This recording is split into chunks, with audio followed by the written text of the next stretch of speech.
ಸಿಂಪಲಾಗಿ ರೊಟ್ಟಿನ ಮನೆಯಲ್ಲೇ ಮಾಡ್ಕೊಳ್ಳೋದು ಹೇಗೆ ಅಂತ ನಾನು ಈ ವಿಡಿಯೋದಲ್ಲಿ ತೋರಿಸ್ಕೊಡ್ತೀನಿ.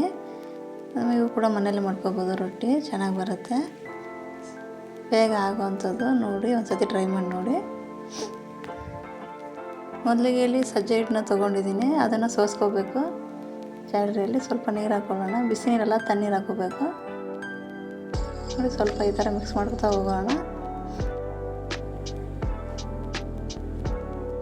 ಹಿಟ್ಟನ್ನು ನಾದಬೇಕು, ಚೆನ್ನಾಗಿ ಬರಬೇಕು. ನೋಡಿ, ತುಂಬ ಹೊತ್ತು ನಾದಬೇಕು. ನೋಡಿ, ಇದು ರೆಡಿಯಾಗಿದೆ. ಈಗ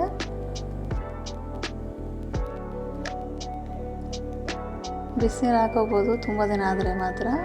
ಹಿಟ್ಟು ಬೀಸ್ಕೊಂಬಂದಾಗ ಹಾಕೋಬೇಡಿ, ಕೆಟ್ಟೋಗುತ್ತೆ ರೊಟ್ಟಿ. ನೋಡಿ, ನಿಮ್ಗೆ ಎಷ್ಟು ಬೇಕು ಆ ಸೈಜಲ್ಲಿ ರೊಟ್ಟಿ ಹಿಟ್ಟು ತೊಗೊಳ್ಳಿ. ಕೆಳಗಡೆ ಸ್ವಲ್ಪ ಹಿಟ್ಟನ್ನ ಹಾಕ್ಕೊಡಿ, ಪುಡಿ ಹಿಟ್ಟನ್ನ. ನೋಡಿ, ಒಂದು ಕೈ ಈ ಥರ ಇಟ್ಕೊಂಡು ಒಂದು ಕೈ ಈ ಥರ ಇಟ್ಕೊಂಡು ಬಡಿಬೇಕು. ನಿಧಾನಕ್ಕೆ ಬಡಿತಾ ಹೋಗಬೇಕು, ಆವಾಗ ರೊಟ್ಟಿ ದೊಡ್ಡದಾಗ್ತಾ ಬರುತ್ತೆ. ಸ್ವಲ್ಪ ಆ ಕೈ ಅಷ್ಟು ಅಗಲ ಆದಮೇಲೆ 2 ಕೈಯಿಂದ ಬಡೀರಿ. ಕೈಗೆ ಯಾವುದೇ ಥರ ಹಿಟ್ಟು ಹತ್ಕೋಬಾರ್ದು, ಇಲ್ಲಾಂದರೆ ರೊಟ್ಟಿ ಮೇಲೆ ಎದ್ಬಿಟ್ಟು ಅಲ್ಲೆಲ್ಲಿ ಪ್ಯಾಚ್ ಆಗಿಬಿಡುತ್ತೆ. ಸೊ ನೋಡಿ, ಈ ಥರ ಮಾಡ್ಕೋಬೇಕು.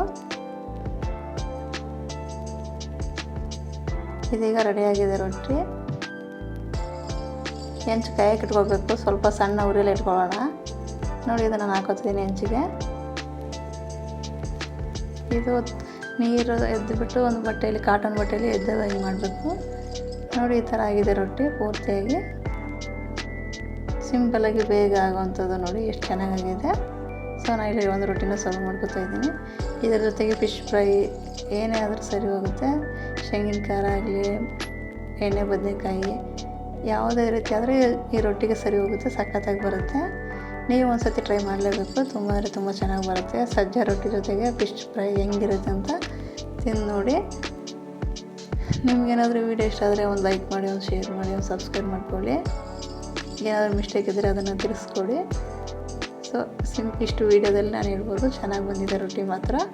ನೀವು ಕೂಡ ಒಂದ್ಸರಿ ಟ್ರೈ ಮಾಡಿ, ಹೇಗಿತ್ತು ಅಂತ ಕಮೆಂಟಲ್ಲಿ ತಿಳಿಸಿ. Thank you.